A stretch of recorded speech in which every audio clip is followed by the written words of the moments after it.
नमस्कार। आज हम करंट अफेयर डिस्कस सीरीज में एक और नई स्कीम डिस्कस करेंगे। ये स्कीम है उज्ज्वला योजना 2.0।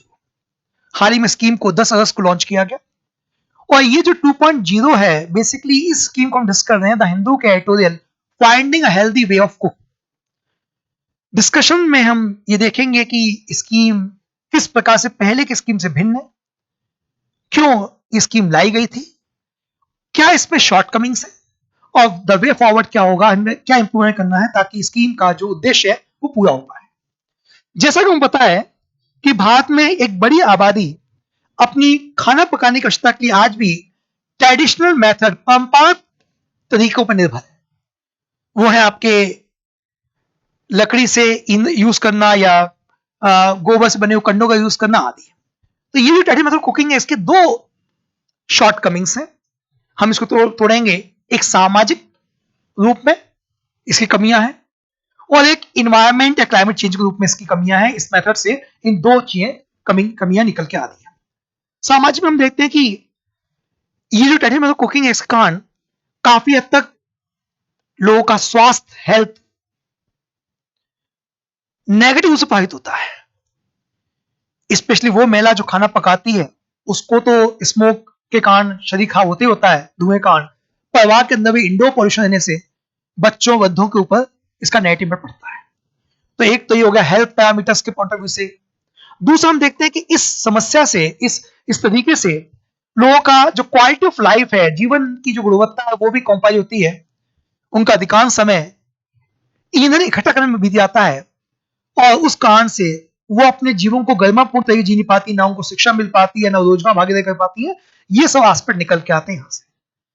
कुल जब हम कहते हैं कि इससे वुमन इंपावरमेंट को, क्या आमतौर पर ईंधन इकट्ठा करना, खाना पकाना महिलाओं की जिम्मेदारी है, तो वुमन इंपावरमेंट को भी ये सेक्शन कमजोर करता था। इन्वायरमेंट में हम देखते हैं ग्लोबल वार्मिंग, क्लाइमेट चेंज, तो ये कुछ एस्पेक्ट्स इसके हैं जो थे, जिस कारण से गवर्नमेंट ने इस स्कीम को इंट्रोड्यूस किया। हालांकि ऐसा नहीं कि स्कीम पहली बार लाई गई। इससे पहले नेशनल प्रोग्राम ऑन इंप्रूव चूल्हा 1984 में सरकार के द्वारा इनिशिएटिव लिया गया था, लेकिन वो जो स्कीम थी वो ज्यादा आगे लाभदायी नहीं रही। उसके पीछे कारण रहा कि सब्सिडी सरकार के द्वारा ले ली गई, सरकारों के द्वारा भी रुचियां नहीं ली गई और यह भी देखा गया कि लोगों ने भी रुचि नहीं ली।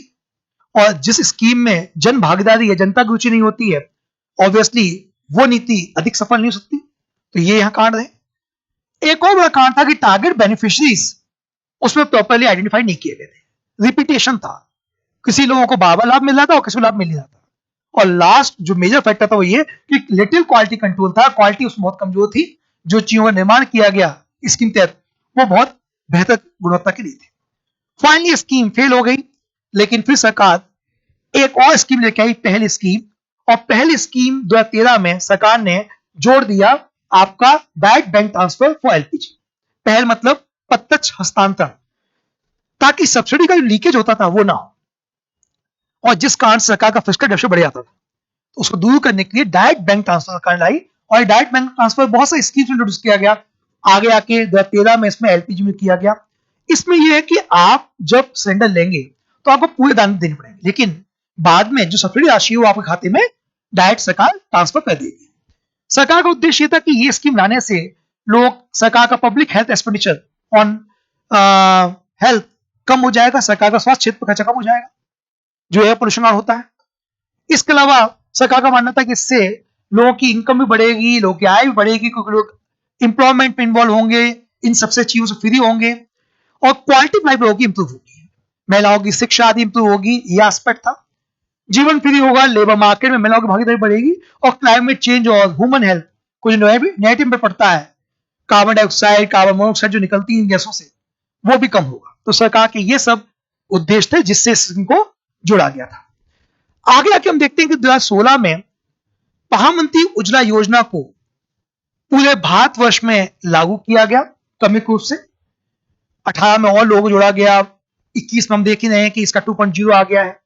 और इस स्कीम के तहत हम कर ही रहे हैं कि जो बिलो पॉवर्टी लाइन के लोग हैं, स्पेशली उस परिवार की महिला को कंसेशनल एलपीजी कनेक्शन दिया जा रहा है देश भर में 2019 से। उद्देश्य वही है कि भाई हेल्थ डिसऑर्डर कम होंगे, आपके एयर पोल्यूशन कम होगा और डिफॉरेस्टेशन भी इससे कम होगा। लेकिन देखा गया कि इसके बावजूद ये स्कीम उतनी सफल नहीं रही। अभी भी बड़ी संख्या में लोग ट्रेडिशनल मेथड ऑफ कुकिंग पे ही बेस्ड हैं। उसके कई कारण हैं क्यों लोग कंटिन्यू कर रहे हैं। लोग रिफिलिंग नहीं करवा रहे हैं। एक बार तो सिलेंडर मिल गया लेकिन रिफिलिंग लोग नहीं कर रहे हैं। स्टडी में पाया गया कि एक बड़ा कारण है कि हमारे opportunity cost of women labours काफी लो है। हम मानते हैं कि जो महिला घर में काम करती है उसका आर्थिक योगदान नहीं है। इस प्रकार का जो इकोनॉमिक इंजस्टिस है वो एक बड़ा कारण रहा है भारत में कि आज भी ग्रामीण देहात इलाकों में लोग इस प्रैक्टिस को कंटिन्यू कर रहे हैं, ट्रेडिशनल मेथड को, क्योंकि उनको लगता है कि यदि हम एलपी सिलेंडर लेंगे तो उसके लिए पैसे देने पड़ेंगे जो ऑलरेडी एक्सपेंसिव भी है। एक बड़ा कारण ये भी है।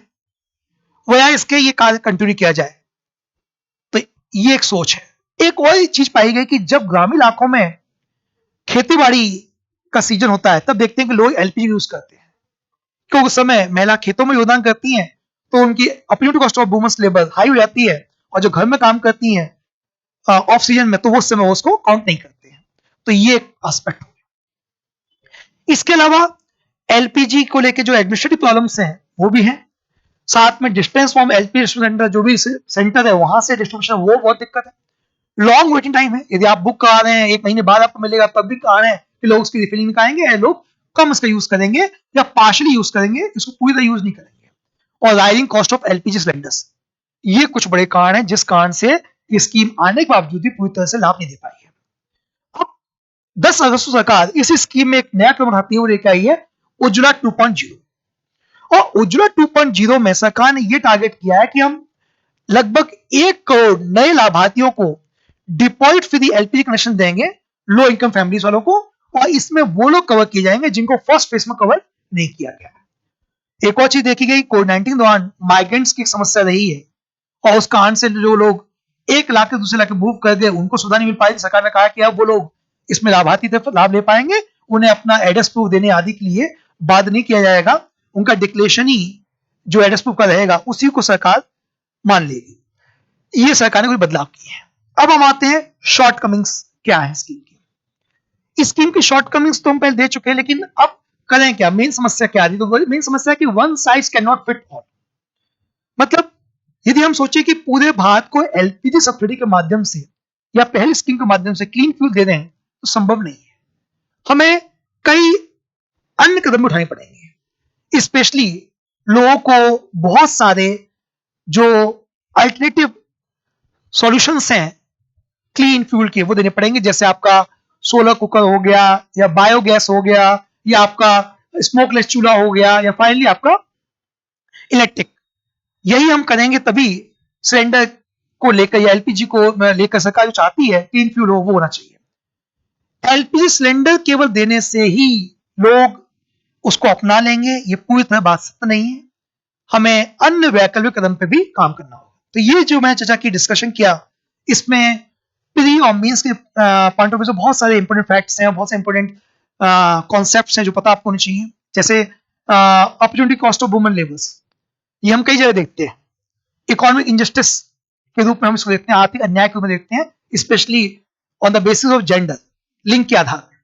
तो ये भी इसके अंदर आता है। तो ये टॉपिक आप वुमेन एम्पावरमेंट के इशू में, क्लाइमेट चेंज में आदि किसी भी विषय में इस पूरे डिस्कशन को शामिल कर सकते हैं। आई होप कि इससे आपको फायदा हुआ होगा और नेक्स्ट सीरीज में हम एक नए विषय डिस्कस करेंगे। धन्यवाद।